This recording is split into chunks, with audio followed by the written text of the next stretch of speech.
Yo guys, it's Liam here and welcome back to the channel. Today we're doing something special. I am giving you my predictions for the upcoming weekend of the Premier League. I'll give you my analysis match by match and a score prediction and key stats you need to know. And now make sure you hit that like and subscribe button if you're into the Premier League content and drop your own predictions in the comments below. I'll check them tomorrow and we'll see who called it right. Now on to the games. First up, Manchester United travelled to North London to face Tottenham Hotspur. In their last 5 meetings, Tottenham have come out on top, but with many injuries to key players including Kulusevski, Maddison, Bissouma, Solanke and even Kolo Muani, this is against the Manchester United side that is doing a lot better than they were at this point last season. So this could turn out to be a cracking game, but with Tottenham's lack of decent home form, given they lost their last home game, can't remember to who though. Oh well, anyway, I'm going to be bold and go with a 2-1 win to Manchester United. Next, Everton face Fulham. Recently, Everton have been a bit inconsistent but have improved under David Moyes. Fulham are compact and dangerous on set pieces, and with several key injuries to both teams with the likes of Jarrad Branthwaite, Michael Keane, Raul Jimenez and Rodrigo Muniz to set out this game. Therefore, I think this could be the type of game for Jack Grealish to take by the scruff of the neck, which is why I've gone for Everton to win 1-0. Next is West Ham, who host Burnley. I saw yesterday that the last time West Ham hosted Burnley, Mark Noble ended up scrapping a fan. But yeah, if West Ham win this game, they might actually stay up, and after their win over Newcastle last weekend, I think the Hammers will use that confidence to beat Burnley, which is why I think West Ham will win 2-0. Then Sunderland hosts Stoke at the Stadium of Light. Sorry? Oh, it's Arsenal. I'm being told Sunderland will play Arsenal at 5:30 PM today. Okay. Unfortunately, Arsenal are top of the league with a long winning run and a clean sheet streak spanning the last 5 Premier League games. However, after their Champions League win over Slavia Praha, most likely Mikel Arteta will rotate his team, whereas Sunderland will have the opportunity to start the exact same team as last week because they rested all week. Despite this, Arsenal's Harambe should see them through, unfortunately. So I'm going to go for a 2-1 Arsenal win. On the west side of London, and Chelsea host Wolves. Chelsea are facing a Wolves side that are without Vitor Pereira, who was sacked after our win against them in the Carabao Cup.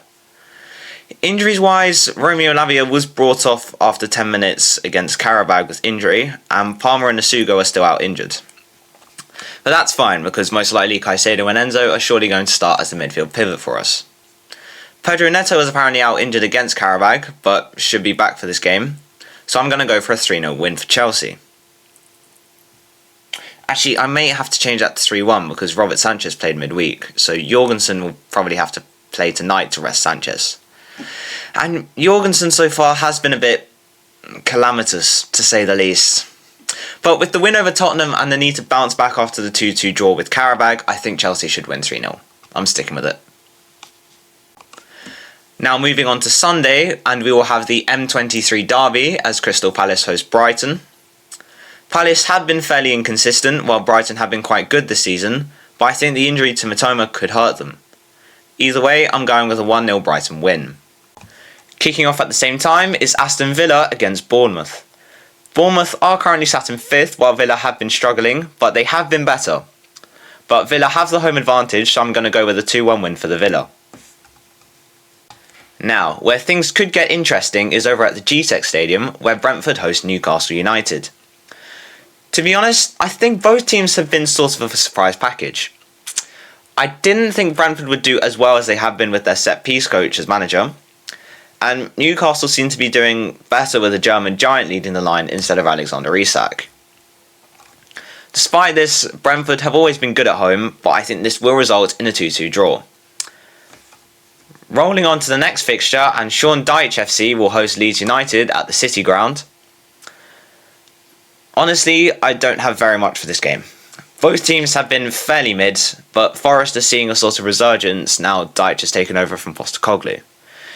Either way, I'm going for a 1-1 draw. Finally, we get onto the biggest game of the weekend. The two fallen giants face off in Manchester. In the last game of the weekend, and Manchester City will host a struggling Liverpool. Recent meetings have shown City to come out on top in this fixture more often than not, especially now Erling Haaland has had an upgrade and has been scoring in most games. Now pitch that against a Liverpool team who has lost just 4 games in a row before beating Aston Villa. Then a miracle win over Real Madrid midweek means they could have their confidence back. However, I still think City's home form could still help City win, so I'm going for a 2-1 win to Manchester City.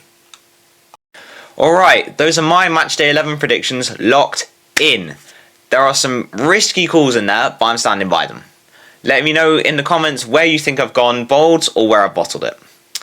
And if you like this kind of video and want to see more, please hit that like button and subscribe if you're new around here, and I will be back for my review after the Man City and Liverpool game.